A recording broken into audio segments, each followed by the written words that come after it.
5 wolves pinned the new waitress to the table, laughing, filming, certain no one would dare stop them. But when the room went silent, and the man in the charcoal suit rose from the shadows, their smiles died first. What he did next didn't just save her. It carved a warning into the wood itself, one the whole city still whispers about. If you're hooked in and want to enjoy this story, go ahead and subscribe, and drop a comment letting me know where you're watching from. It's always amazing to see where everyone's watching. Plus, tomorrow I've got another incredible story lined up, and you definitely don't want to miss it. Alright, back to the story. The scent of dark roasted coffee beans and lemon oil wood polish usually made Griffin's Corner feel like a sanctuary. It was the kind of place that existed out of time. A warm, golden-lit refuge tucked away in a district where the streetlights had been shot out years ago and never replaced. Inside, the jazz was soft, the bread was warm, and the outside world, a world of gray concrete and desperate people, felt a million miles away. But tonight, the air felt different. It didn't smell like safety. It smelled like ozone, sharp and metallic, the way the sky smells right before a storm breaks the levees. Alice Howard stood behind the polished mahogany counter, her fingers white-knuckled around a damp rag. It was only her 5th shift. She was 24, but in the dim amber light, with her dark hair pulled back in a severe, sensible bun, and her modest white blouse buttoned to the collar, she looked younger. She looked like someone trying very hard to be invisible. She kept her eyes on the wood grain she was polishing, avoiding the gaze of the few regulars scattered around the room. She needed this job. She needed the cash tips that didn't go through a payroll system, the kind of money that couldn't be traced by the man she had left 3 cities behind. Every time the heavy brass bell above the door chimed, Alice's heart hammered a frantic rhythm against her ribs, a reflex born of 3 years of walking on eggshells. But when the door swung open at 8:15 p.m., it wasn't her past walking in. It was something arguably more volatile. The door didn't just open. It was thrown back on its hinges, the glass rattling in the frame. The low hum of conversation in the restaurant died instantly. The jazz music seemed to fade into the background, strangled by the sudden intrusion of noise. A pack of 5 men spilled into the room, bringing the cold, wet air of the street with them. They were young, loud, and practically vibrating with an unearned sense of ownership. They didn't look like customers. They looked like conquerors surveying a captured village. Leading them was a man who looked like he had been carved out of steroids and bad intentions. He wore a tight white t-shirt beneath a black vest that strained against a chest built in a prison weight room. His arms were thick, his neck non-existent, and his face wore a perpetual sneer of aggressive amusement. Flanking him were 4 others, a uniform of denim jackets and hooded sweatshirts, their eyes darting around the room, cataloging weaknesses, looking for something to break. Alice felt the old, familiar ice slide down her spine. She knew these men, not by name, but by type. They were the wolves who prowled the district, the ones the local cops ignored because paperwork was tedious and fear was easier to let slide.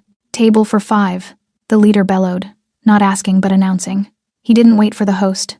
He simply strutted toward the center of the room, his boots heavy on the hardwood floor. The other customers, an elderly couple near the window, a tired man nursing a beer, looked down at their plates. The survival instinct in Griffin's Corner was simple. Don't make eye contact. Alice froze. The host was in the back. The manager was in the office. It was just her. "Hey, sweetheart." The voice cracked like a whip. The leader had spotted her. Alice took a breath, holding it in her lungs like a shield, and stepped out from behind the counter. She grabbed 5 menus, clutching them to her chest. "Right this way," she said, her voice trembling despite her best efforts to steady it. She led them to table 12, a large round booth near the center. As they sat, they didn't scoot in. They sprawled. They took up space aggressively, legs spread into the aisle, elbows jutting out.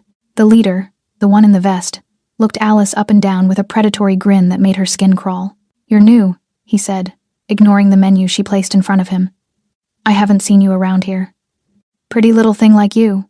Dangerous neighborhood for a pretty thing. Can I get you started with drinks?" Alice asked, her eyes fixed on the notepad in her hand. "I want a beer," one of the denim-clad lackeys shouted, laughing as if he'd said something hilarious. "And I want to know what time you get off." The table erupted in laughter. It was a harsh, jagged sound. Alice felt the heat rising in her cheeks, not embarrassment, but pure, unadulterated fear. "I'll get your drinks," she whispered, turning to leave. She didn't make it 2 steps. A hand, thick and calloused, shot out and clamped around her wrist. Alice gasped, instinctively yanking back, but the grip was iron. The leader held her fast, his smile widening into something cruel. "I wasn't done talking to you, sweetheart. It's rude to walk away. Please let go." Alice said, the panic rising in her throat, choking her. Or what? The leader sneered. He stood up, towering over her. You gonna call the cops? They don't come down here. You gonna call your boyfriend? He ain't here either. The atmosphere in the restaurant shifted from tense to terrifying. The air crackled with the metallic taste of violence. I said let go, Alice cried out, her voice breaking. The leader didn't let go. Instead, he pulled. It happened so fast the other customers barely processed the movement. With a violent jerk, the leader spun Alice around and slammed her backward onto the table. The wood groaned under the impact. The air left her lungs in a pained whoosh. Before she could scramble up, he was leaning over her, pinning her shoulders down with his weight. His friends surrounded the table, hooting and cheering, their faces twisted in glee. One of them whipped out a cell phone, the camera flash blinding her. Look at her, the leader roared, looking at his friends, playing to his audience. Feisty one, look at her shake. Alice lay there, pinned against the hardwood, tears hot and stinging in her eyes. The humiliation was a physical weight, heavier than the man holding her down. She was trapped, surrounded. The smell of the leader's cheap cologne and stale tobacco filled her nose, suffocating her. Please, she thought, squeezing her eyes shut. Please, someone help. But in this district, no one helped. That was the rule. Except, there was one person in the room who didn't follow the rules. In the far corner of the restaurant, in a booth bathed in shadow, a man had been sitting alone since 7 p.m. He wore a charcoal suit that cost more than the building they were standing in. His shirt collar was unbuttoned, revealing tattoos that crept up his neck like dark ivy ink that spoke of a history written in violence. Dennis Griffin had been watching the scene unfold with the stillness of a statue. He hadn't moved when the door slammed. He hadn't flinched when the shouting started. He sat with a cup of espresso, his face an unreadable mask of cold, hard stone. But when the leader slammed Alice onto the table, when the fear in her eyes turned to hopelessness, something behind Dennis's eyes shifted. A switch flipped deep in the circuitry of his morality. The restaurant was filled with the raucous laughter of the bullies, the sound of wolves tearing at a rabbit. They were so loud, so drunk on their own power, that they didn't hear the sound of the chair scraping against the floor in the corner. They didn't see the shadow detach itself from the wall. Dennis Griffin rose. He didn't rush. He didn't shout. He adjusted his cufflinks, buttoned his suit jacket, and began to walk toward table 12. His steps were slow, measured, and silent. The bullies were too busy laughing to realize that the temperature in the room had just dropped 20 degrees. They were too busy pinning the new waitress to the table to notice that death was walking across the floorboards to meet them. Dennis Griffin did not perceive the world the way other men did. To the average patron cowering in their booth, the scene unfolding at table 12 was a chaotic blur of noise and fear. It was a terrifying disruption of order. But to Dennis, watching from the shadows of the corner booth, the chaos broke down into a series of cold, mathematical variables. He stared at the espresso cup resting on the table before him. The ceramic was white, pristine, contrasting with the dark liquid inside. He rotated it 2 degrees to the left. Perfect. Then, he looked up. His eyes, the color of wet pavement, swept over the group of men assaulting the waitress. He didn't feel anger. Anger was a hot emotion. It made hands shake and aim falter. Anger was for amateurs. What Dennis felt was a profound, icy disappointment. He analyzed the threat level. Target 1, leader. Left foot turned inward, unbalanced, leaning too far forward, relying on mass, not leverage. Target 2, the holder. Grip on the girl's wrist is tight but sloppy. His center of gravity is high. Targets 3, 4, and 5, distracted, posturing. Their hands are empty, no prints of weapons beneath the denim. They were not soldiers. They were not professionals. They were scavengers. Hyenas circling a wounded deer, convinced they were lions because they had never met a real one. Dennis hated scavengers. In the world, Dennis controlled the world of shipping docks, silent warehouses, and backroom handshakes. Violence was a currency. You spent it wisely. You used it to enforce order, to protect assets, or to send a message. You never, ever used it on a civilian. And you certainly didn't use it on a woman trying to earn a living. That was the code. It was the only thing separating men like Dennis from animals like them. He watched Alice's face pressed against the varnished wood of the table. He saw the way her eyes scrunched shut, the tears leaking out, the absolute terror of being overpowered by men who viewed her fear as entertainment. It triggered a memory, sharp and jagged, from 20 years ago. A different restaurant. A different woman.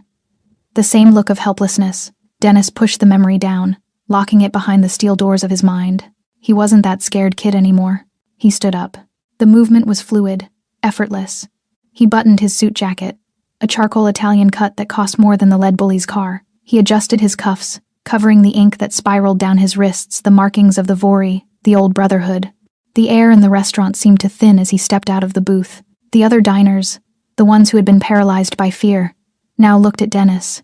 They didn't know his name, not all of them, but they knew what he represented.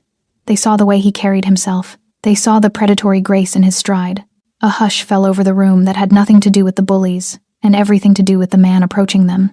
Dennis walked. Step. The floorboards didn't creak under him. Step. He passed the old couple by the window. The man instinctively pulled his wife closer, sensing a shift in the atmospheric pressure. They were witnessing a shark enter a swimming pool. Step. Dennis's mind was quiet. The noise of the restaurant, the jeers of the bullies, the whimpering of the girl filtered through a damper. All he heard was his own heartbeat, slow and steady. Thump, thump, thump, thump. He was 10 feet away. The leader of the pack was still leaning over Alice, his back to the room, drunk on his own ego. But the hype man, the stocky one in the oversized hoodie, looked up. He saw Dennis. For a second, the bully's brain tried to process what he was seeing. He saw a suit. He saw graying hair at the temples. He saw a man in his 40s. He made a fatal miscalculation. He saw a victim. Hey, the stocky bully barked, stepping into Dennis's path. He puffed out his chest, trying to expand his silhouette. Get lost, Grandpa. This is a private party. Dennis didn't stop. He didn't slow down. He didn't blink. He simply kept walking, his eyes fixed on a point just beyond the bully's shoulder.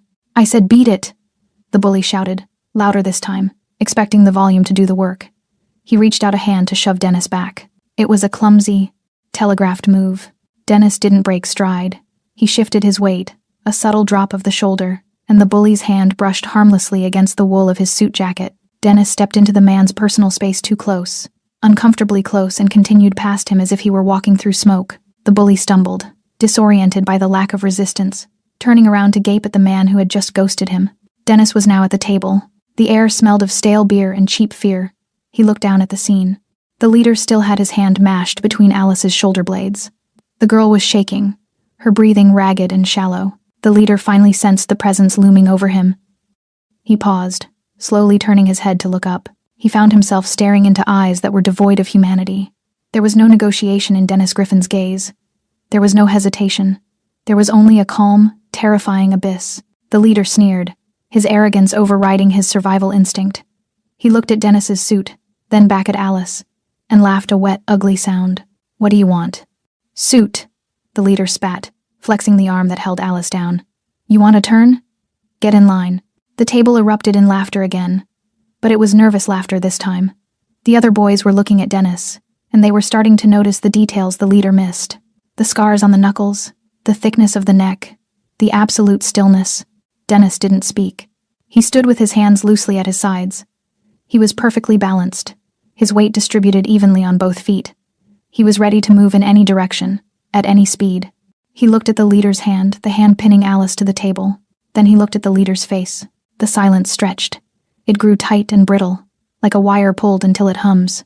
The jazz music had stopped long ago. The kitchen staff had come out to watch, peeking through the porthole windows of the swinging doors. Dennis took one more step, bringing him within striking distance. He didn't raise his hands. He didn't clench his fists. He just let his presence settle over the table like a lead blanket. The leader's smile faltered. For the first time, a flicker of doubt crossed his eyes. He looked at his friends for backup, but they were frozen, sensing that the predator in the room had finally arrived. Dennis inhaled slowly through his nose. He was calm. He was decided. The calculation was complete. The variable of mercy had been removed from the equation. The silence that hung over table 12 was heavy enough to crush a man's lungs. The leader of the pack, the one with the steroid-thick neck and the arrogance of a king on a dunghill, stared up at Dennis. He was waiting for the flinch.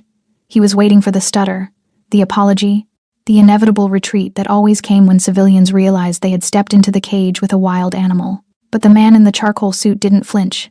He didn't blink. He just stood there, a monolith of calm in a room vibrating with anxiety.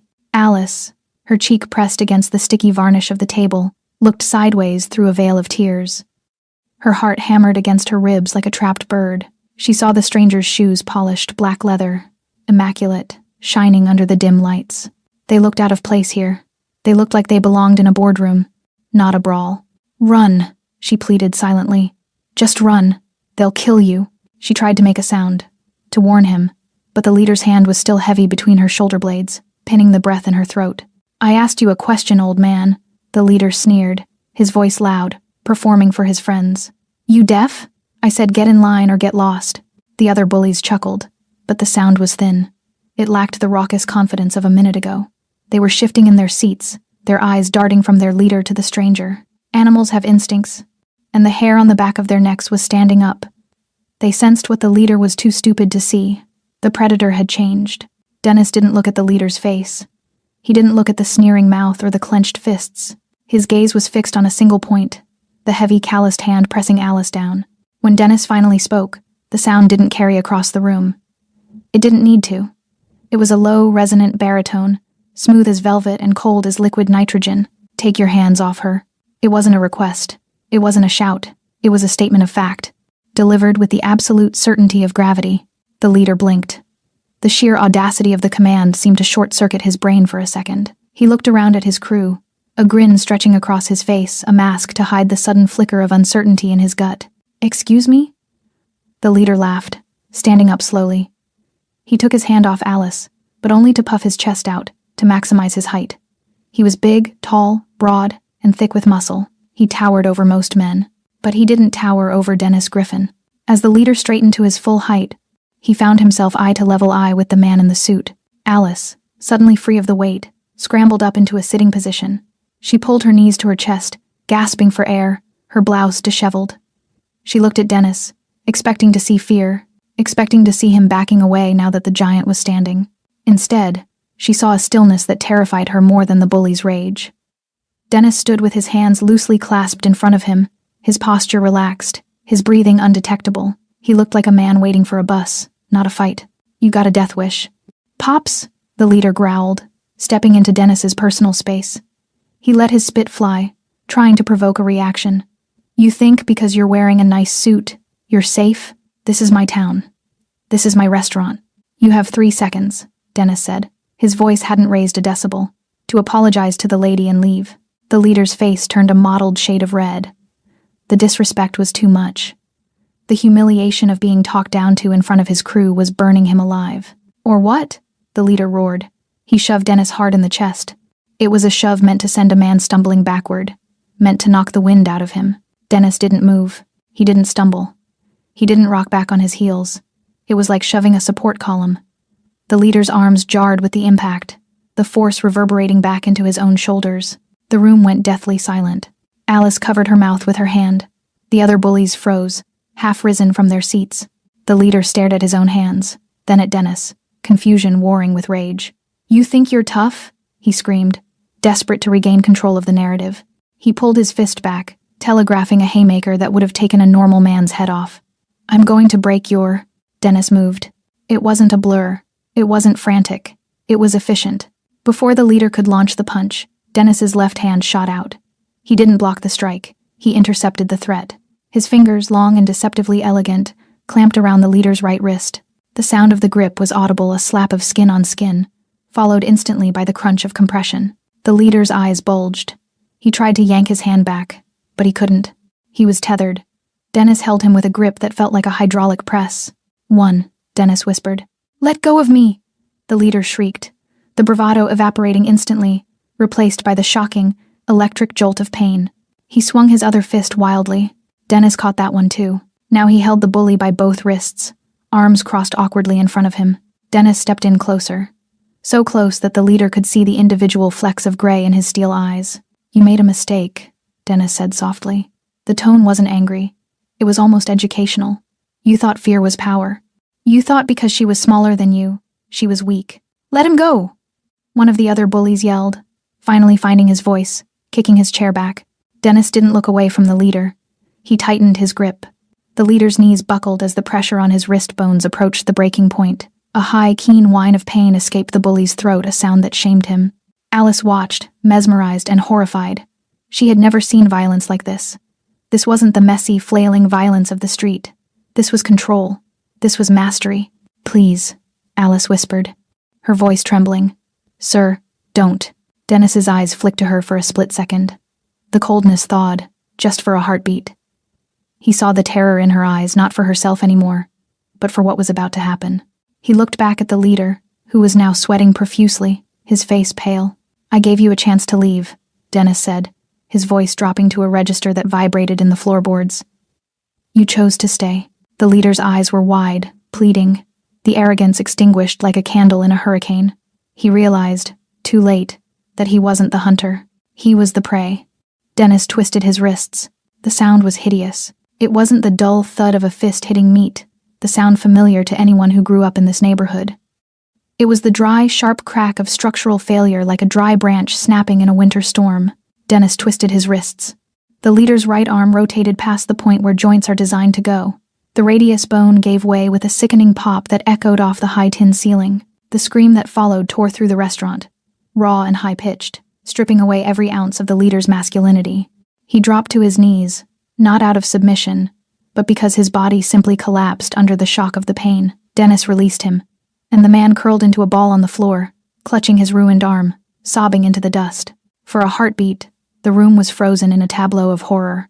The remaining 4 bullies stared at their fallen king, their brains unable to comprehend how the hierarchy had been inverted so violently, so quickly. Then, instinct took over. "Get him!" the stocky hype man roared, his face twisting into a mask of rage. He lunged. It was a wild haymaker swing, fueled by adrenaline and stupidity. Dennis didn't even unclasp his hands. He simply stepped inside the arc of the punch, with a movement almost too fast to track. He drove his elbow into the man's solar plexus. The air left the bully's lungs in an explosive whoosh. As the man doubled over, gasping for oxygen that wouldn't come, Dennis placed a hand on the back of his neck and guided his face downward. Crack. Dennis slammed him face first into the edge of table 12. The bully bounced off the wood and crumpled to the floor, blood streaming from a broken nose, instantly unconscious. 2 down. 3 seconds elapsed. Alice, pressed against the back of the booth, covered her mouth with both hands to stifle a scream. She watched with wide, trembling eyes. This wasn't a fight. A fight implied 2 sides struggling for dominance. This was an execution. It was a demolition. The 2 denim-clad lackeys hesitated. They looked at the carnage on the floor, the leader sobbing, the hype man out cold, and then at the man in the suit, who hadn't even broken a sweat.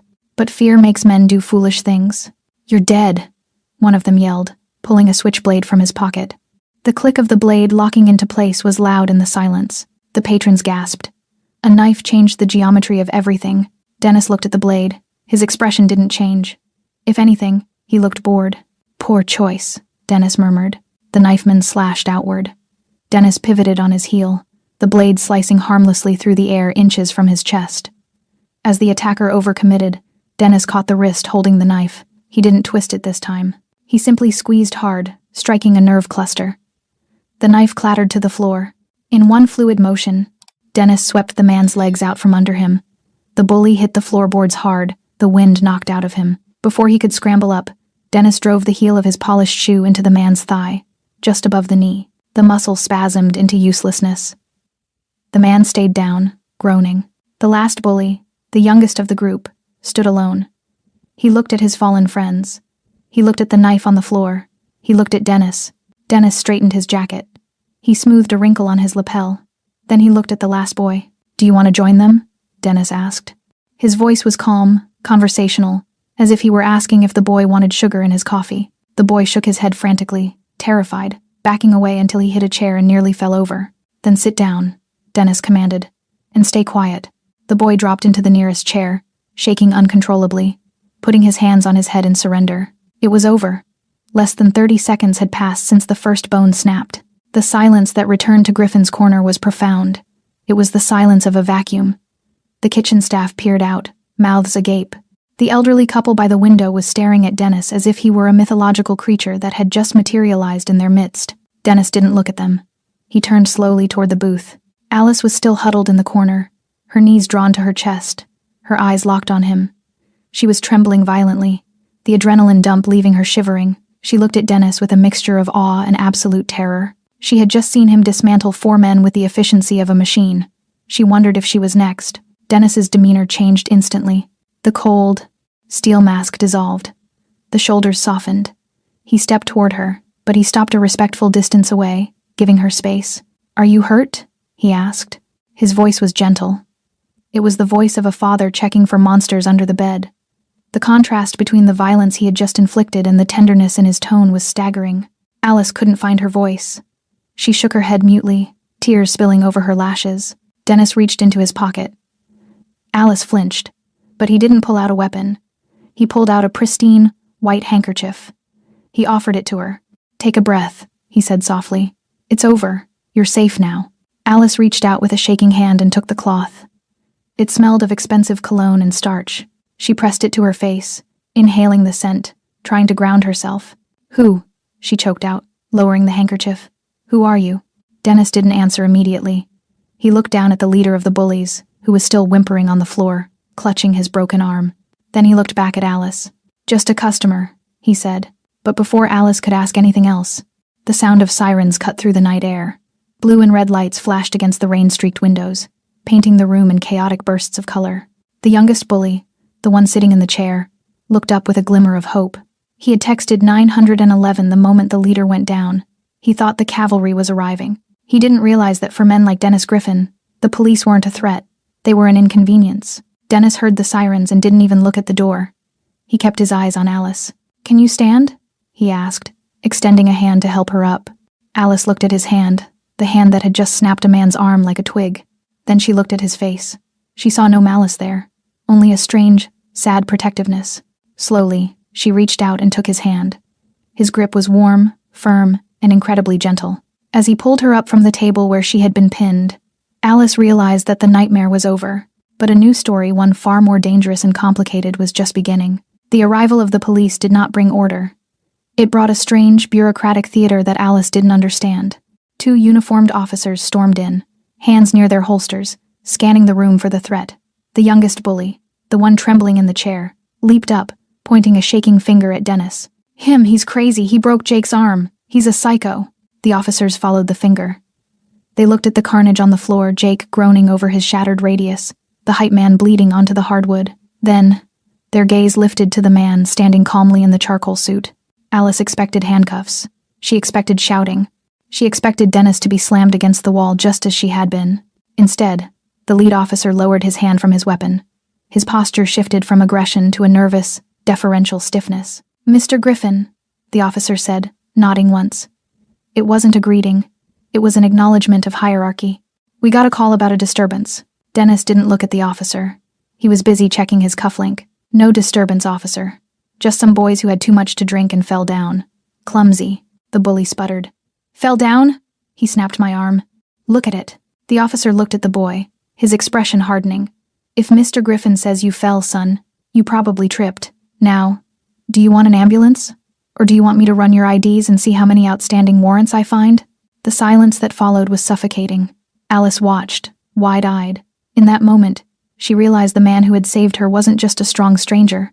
He was something much heavier. He was the gravity in the room. The bullies were shuffled out, broken and cursing, loaded into an ambulance that arrived with no sirens. Dennis stayed.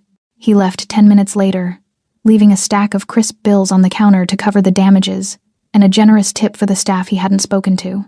He didn't say goodbye to Alice. He just gave her a single, curt nod and walked out into the rain. By the next morning, the story had moved faster than the sunrise.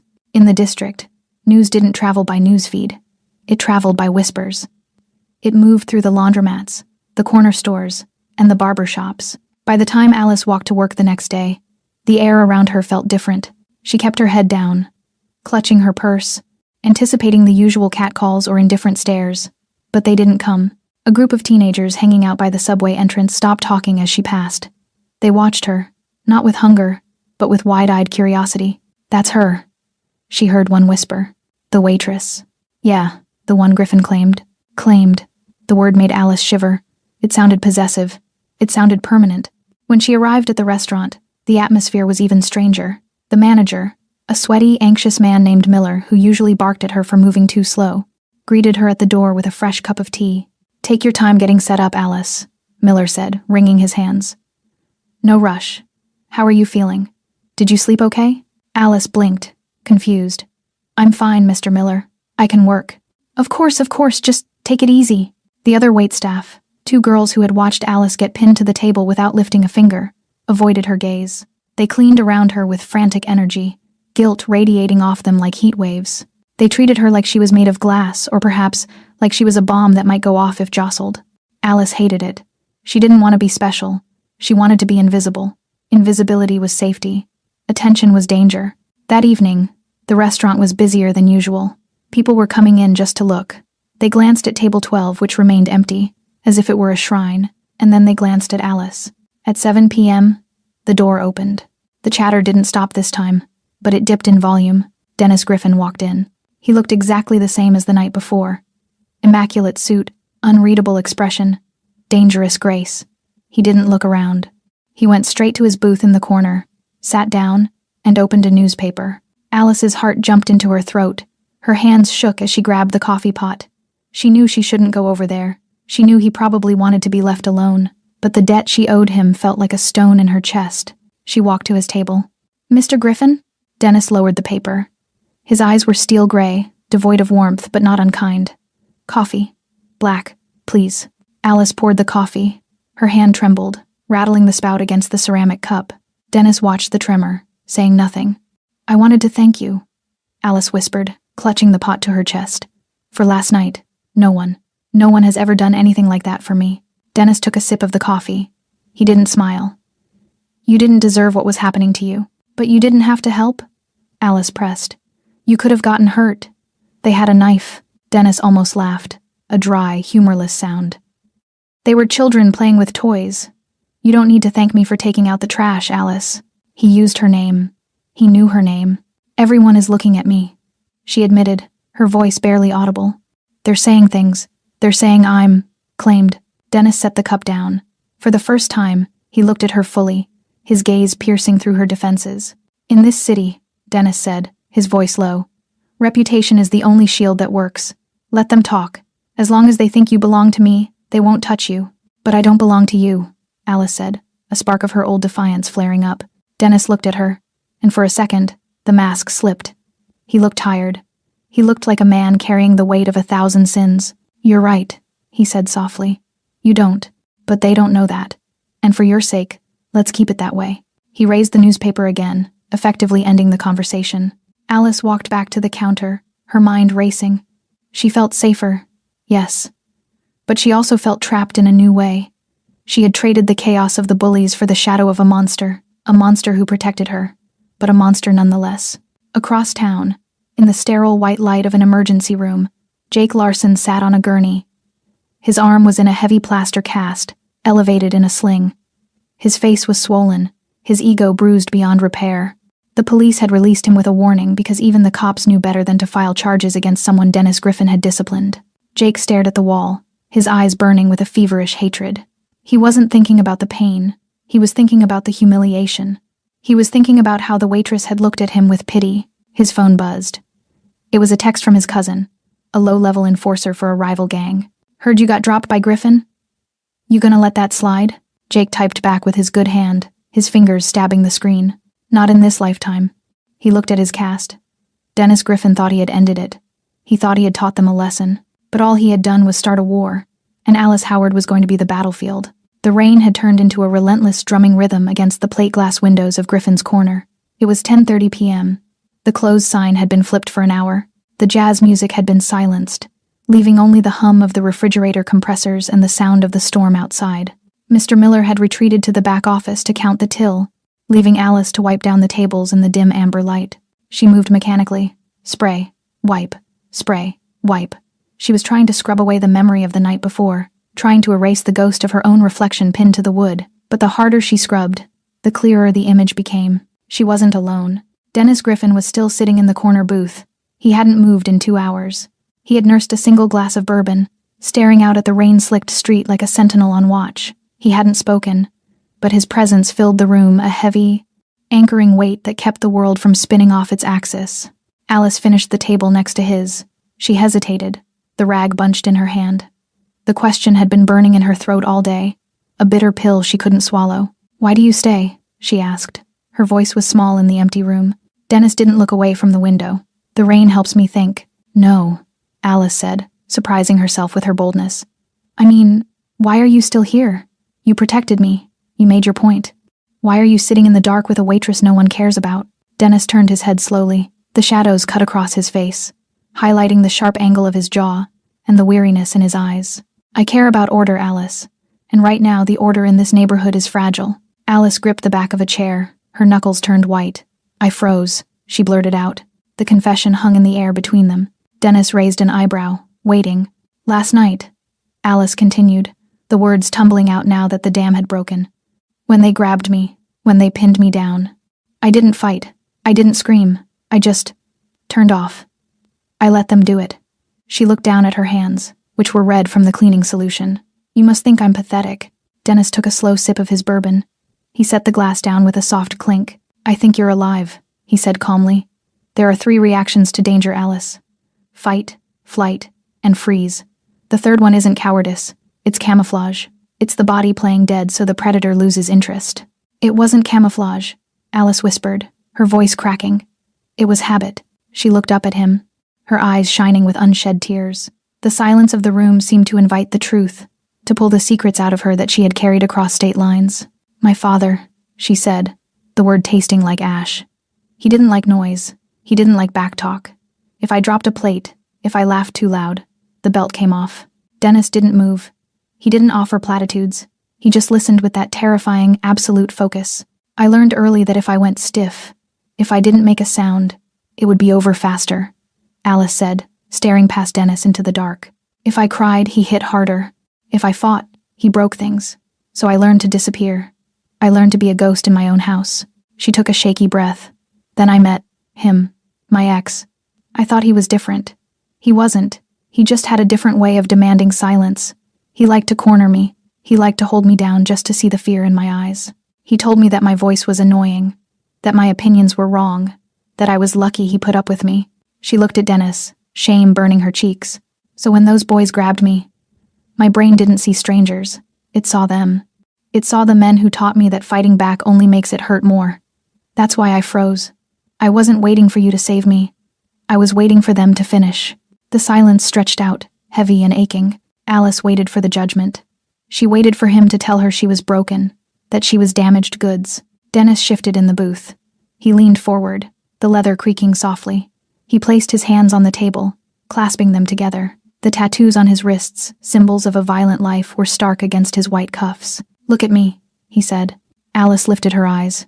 "You survived," Dennis said. His voice was devoid of pity, stripped of any condescending comfort. It was hard and true, like granite. "You survived a father who wanted to break you. You survived a man who wanted to own you. And you survived 5 wolves who wanted to humiliate you." He gestured to the empty restaurant. "You are standing here. You are working. You are breathing. That is not weakness, Alice. That is endurance. And endurance is the hardest thing in the world." Alice felt a lump rise in her throat, hot and painful. For the first time in years, she didn't feel like a victim. She felt seen. "I don't know how to be anything else," she whispered. "You don't fight with your fists?" Dennis said. "You fought by leaving. You fought by coming to this city, by getting this job, by standing up every morning when gravity wanted to pull you down. That takes more courage than breaking a man's arm." He finished his drink and stood up. He buttoned his jacket, the mask of the Mafia boss sliding back into place, but the eyes remained human. "Trauma leaves scars," Dennis said quietly, almost to himself. "It rewires the machine. It tells you that safety is a lie, but you aren't that little girl anymore, and you aren't that girlfriend anymore." He walked past her toward the door. As he passed, he paused, standing close enough that she could smell the rain and expensive tobacco on his coat. "You don't have to freeze anymore, Alice," he said low. "Because now, you're not the only one standing in the room." He pushed the door open and walked out into the storm. Alice stood alone in the center of the restaurant. She looked at her hands. They were still shaking, but for the first time, it wasn't from fear. It was from the adrenaline of being understood. She wasn't just the waitress who got pinned to the table. She was the woman who survived it. And as she locked the door that night, turning the deadbolt with a solid thud, she realized that the metallic taste of danger in the air had changed. It no longer smelled like a threat. It smelled like protection.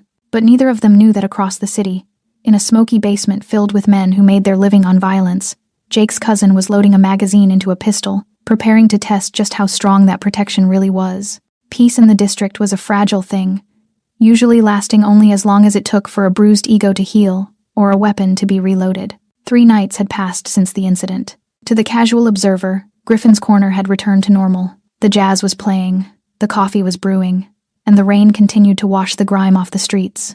But Alice felt the tension vibrating in the floorboards. She felt it in the way Mr. Miller locked the back door twice. She felt it in the way the regular customers left 10 minutes earlier than usual, sensing a shift in the barometric pressure of the neighborhood. Dennis Griffin had not come in tonight.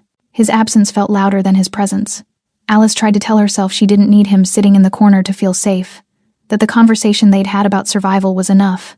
But as she wiped down the last table at 11 p.m., the silence of the empty restaurant pressed against her eardrums like deep water.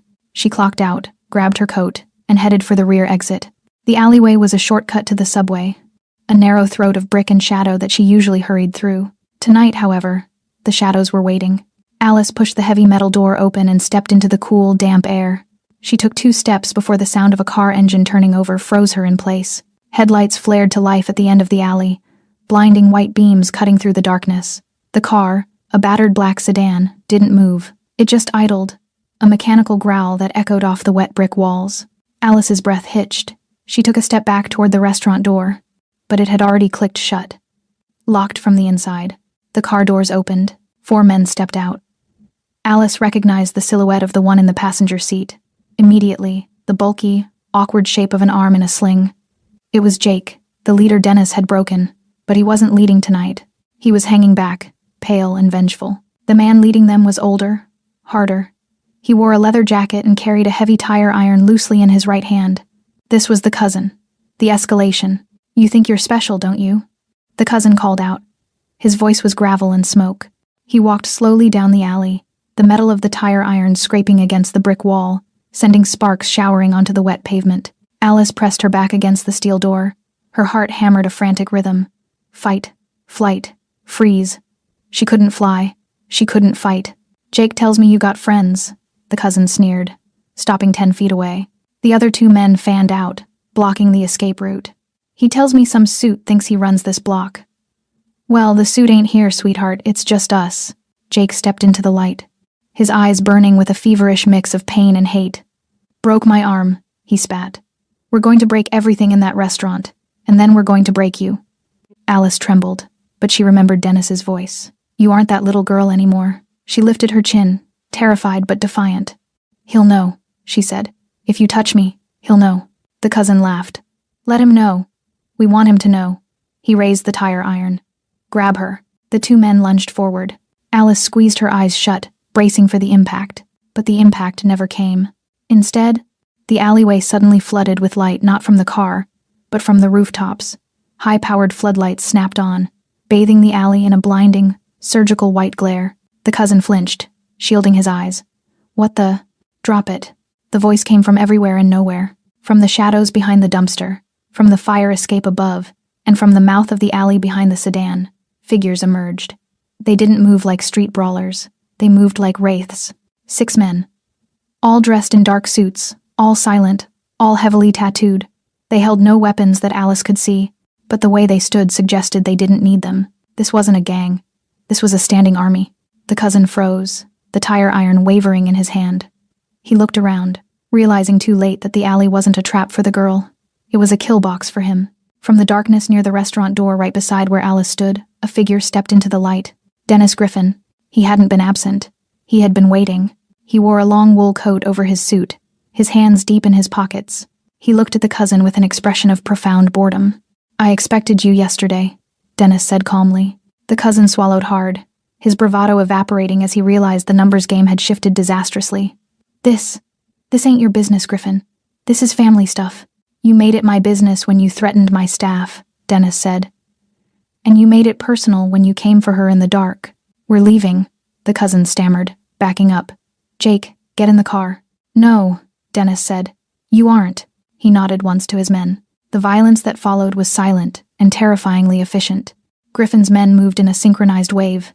There were no shouts, no chaotic swinging. The 2 men who had tried to grab Alice were on the ground in seconds, zip-tied and gagged before they hit the wet asphalt. The cousin tried to swing the tire iron. One of Griffin's enforcers caught it midair, wrenched it from his grip, and swept his legs out. Jake, the boy with the broken arm, shrieked as he was dragged from the protection of the car. In less than a minute, the alley was secure. The attackers were on their knees in a line, looking up at Dennis. Dennis walked down the line. He stopped in front of the cousin. He didn't yell. He leaned down, his face inches from the man's sweating forehead. "I broke your cousin's arm because he didn't listen," Dennis whispered. "Do you know what I do to men who come back for a second try?" The cousin shook his head, unable to speak. "I end them," Dennis said. "Legally, financially, physically. I will burn your world down until you are begging for a prison cell just to get away from me." He grabbed the cousin by the lapels of his leather jacket and hauled him close. "If you ever go near her again, if you even look at a woman in this district with anything other than respect, I won't just break bones. I will disappear you." He shoved the man back. "Get out of my city." The enforcers cut the zip ties. The bullies didn't run. They scrambled. They fell over themselves to get back into the sedan, tires screeching as they reversed out of the alley, driving as if the devil himself were snapping at their heels. Silence returned to the alley. The floodlights clicked off, leaving only the soft glow of the street lamps. Dennis turned to Alice.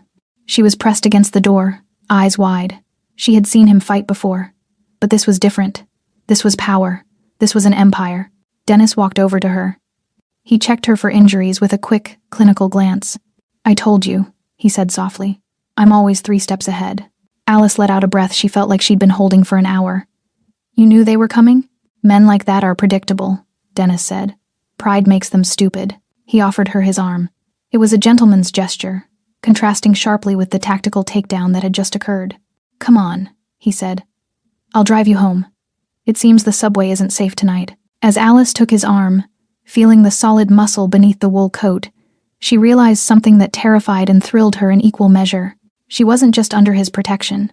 She was part of his world now, and there was no turning back. The interior of Dennis Griffin's car was a capsule of silence, insulated from the city by heavy glass and German engineering. The rain smeared the neon lights of the passing streets into long, glowing streaks. But inside, the air was still. Alice sat in the passenger seat, watching her hands. They weren't shaking. For the first time in years, the tremors had stopped. "You didn't have to do that," she said quietly, breaking the silence as they pulled up to her apartment building, a crumbling brick walk-up that looked fragile against the stormy sky.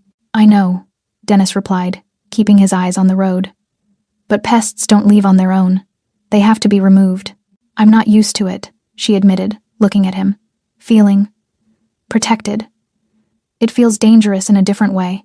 Dennis turned to her, the dashboard lights casting shadows across his sharp features. "Safety is a luxury, Alice. Don't apologize for having it." He waited until she was safely inside the lobby before driving away. That night, Alice slept without locking her bedroom door 3 times. The change didn't happen overnight, but it happened. In the week that followed the alleyway ambush, the atmosphere at Griffin's Corner shifted. The story of the floodlights and the army had circulated, cementing the restaurant's status as neutral ground. The wolves stayed away. The customers were polite. But the biggest shift wasn't in the neighborhood. It was in Alice. Before, she moved through the restaurant like a shadow, apologizing for taking up space. She walked with her shoulders hunched, eyes down, shrinking away from conflict. But knowing that a man who could dismantle a gang with a whisper was watching her back had a profound effect. It was like a steel spine had been inserted into her posture. It started small. She stopped flinching when dishes clattered. She started making eye contact with customers. She wore her hair down one day, the dark waves framing a face that was no longer trying to hide. Then came the moment of truth. It was a Tuesday lunch rush. The restaurant was packed. A businessman in a cheap suit, red-faced and impatient, was sitting at table 4. He had been snapping his fingers at the staff all afternoon, treating the bussers like furniture. Alice walked past with a tray of drinks for another table. Snap, snap. The sound cut through the noise. The businessman waved his hand dismissively at her. "Hey, sweetheart, coffee, now." The old Alice would have frozen. The old Alice would have rushed over, head bowed, mumbling apologies for a delay that wasn't her fault. The new Alice stopped. She set the tray down on the service counter. She took a breath, feeling the air fill her lungs completely.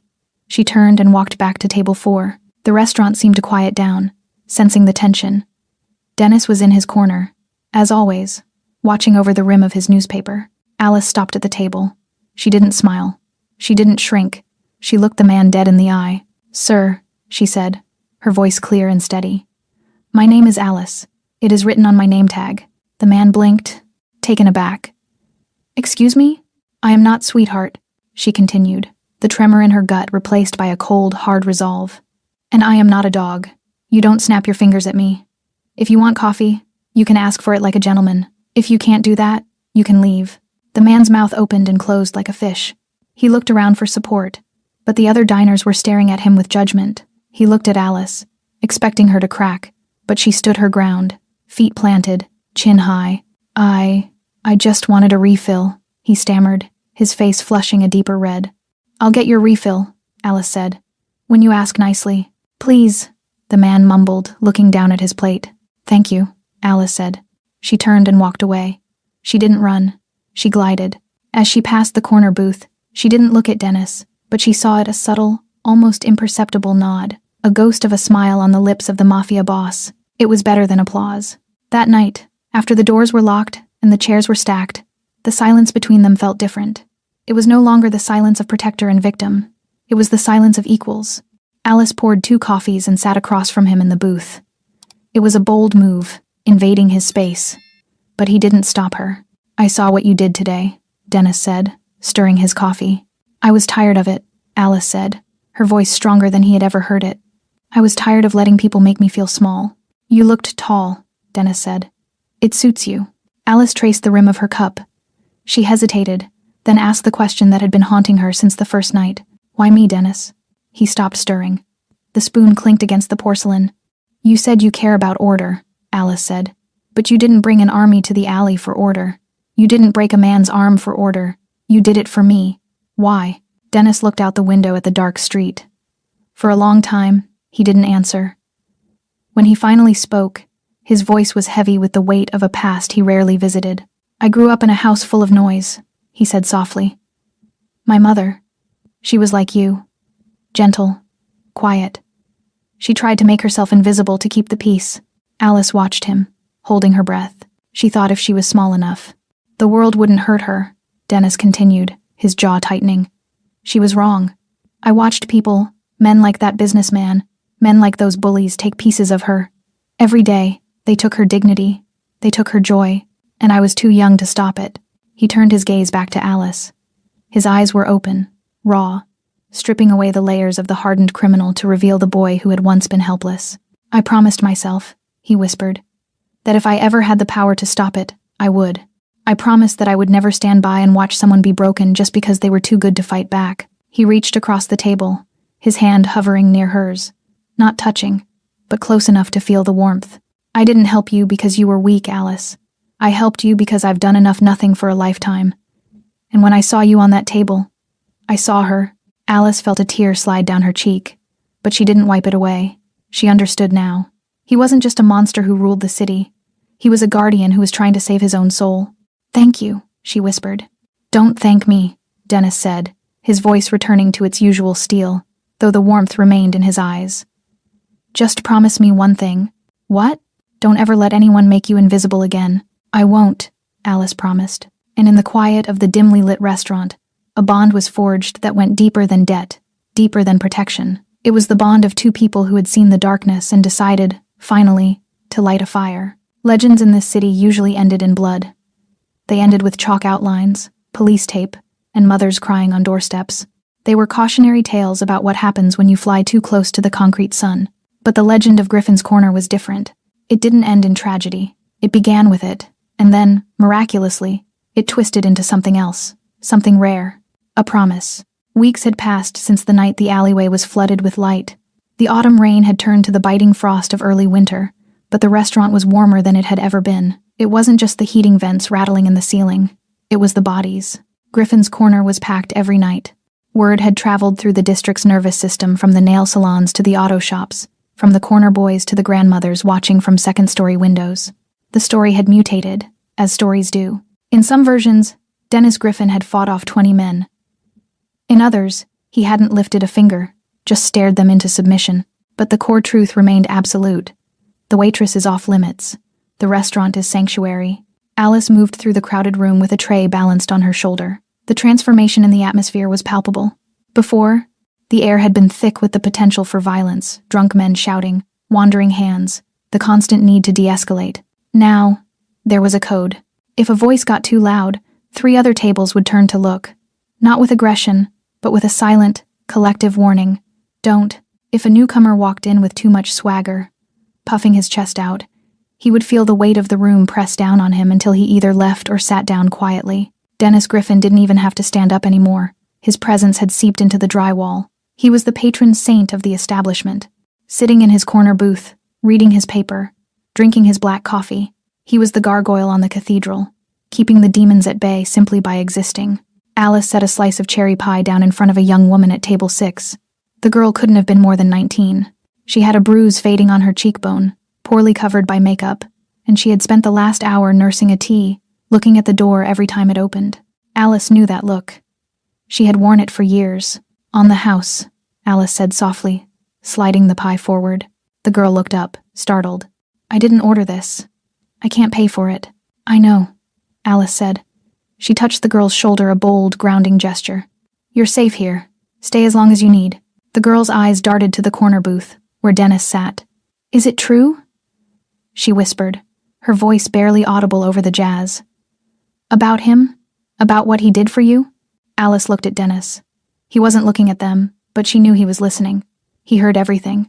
"Yes," Alice said, her voice steady. "It's true." The girl let out a breath that seemed to deflate her entire posture. She slumped into the booth, the tension leaving her shoulders for the first time since she walked in. She picked up her fork. "Thank you," she choked out. Alice walked away, feeling a warmth in her chest that had nothing to do with the temperature. She wasn't just a survivor anymore. She was a beacon. Women came to the restaurant specifically because they knew the rules. They knew that in a city that treated them like prey, this was the one place where the wolves weren't allowed to hunt. It wasn't just the women, either. Later that night, a group of local laborers came in, men with calloused hands and dust on their boots. They were rough men from a rough neighborhood, the kind who usually kept their heads down and minded their own business. As they paid their bill, one of them, a massive older man with gray stubble, nodded at Alice. "You tell Mr. Griffin," the man rumbled, "that the block is quiet. No dealers on the corner tonight. No trouble." "I'll tell him," Alice said. "You tell him we appreciate the peace." Alice relayed the message when she refilled Dennis's coffee later. Dennis didn't smile, but the lines around his eyes seemed to soften. "Peace is bad for business in my line of work," he murmured dryly.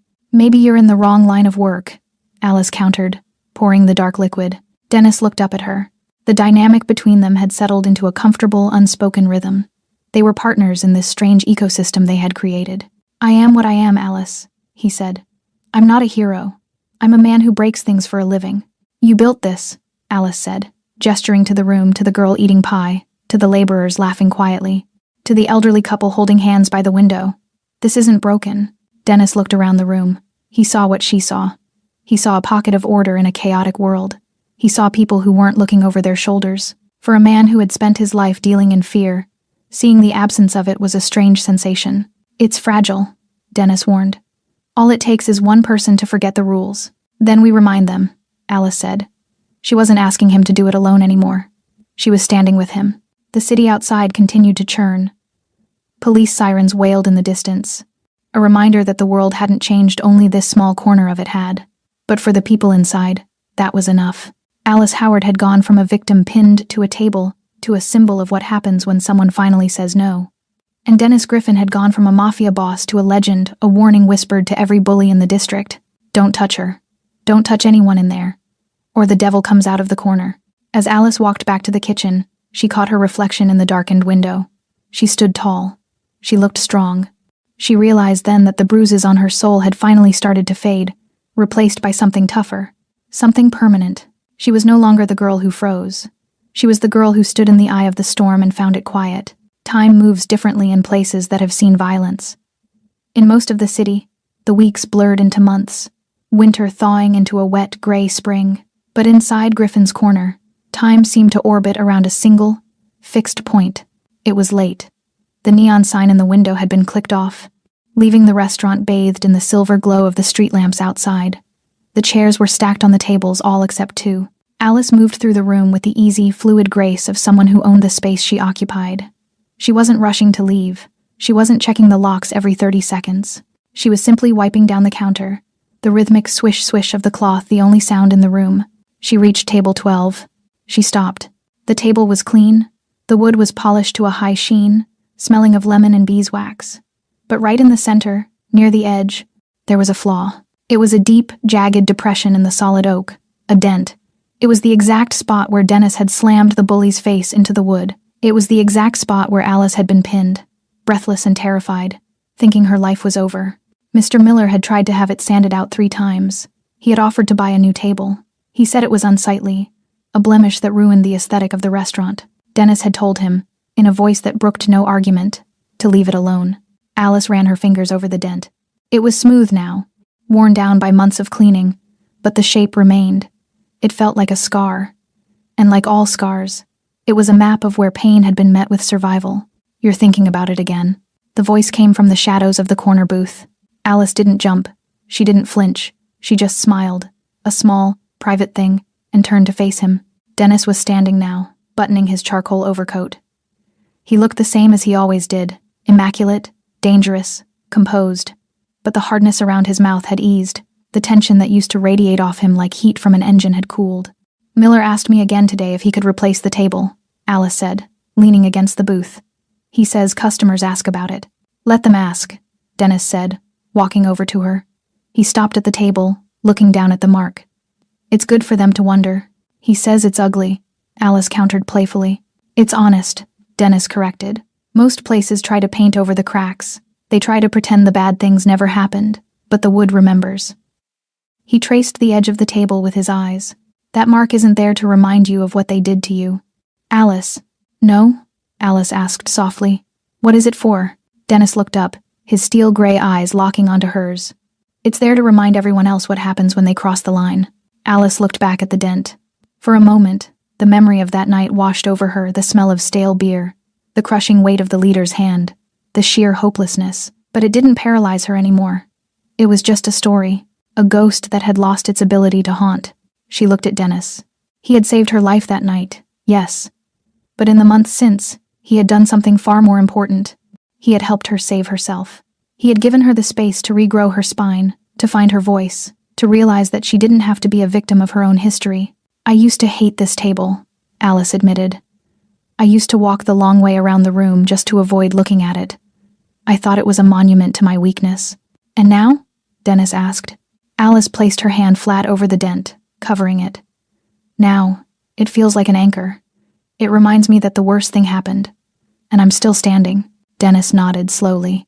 A quiet pride shone in his eyes, not the pride of a creator, but the pride of a witness. He had watched her crawl out of the wreckage and build a fortress. "You're not just standing, Alice," he said. "You're leading." He checked his watch, a reflex of a man who lived by strict schedules, but he made no move to the door. "It's late," he said. "The streets are quiet." "I'm not afraid of the dark anymore," Alice said, and she meant it. "I know," Dennis replied, "but I'll walk you out anyway." "Old habits?" "Professional courtesy." They walked to the door together. Alice flipped the deadbolt, the sound echoing with a solid final thud. They stepped out into the cool night air. The city was asleep, or as asleep as this district ever got.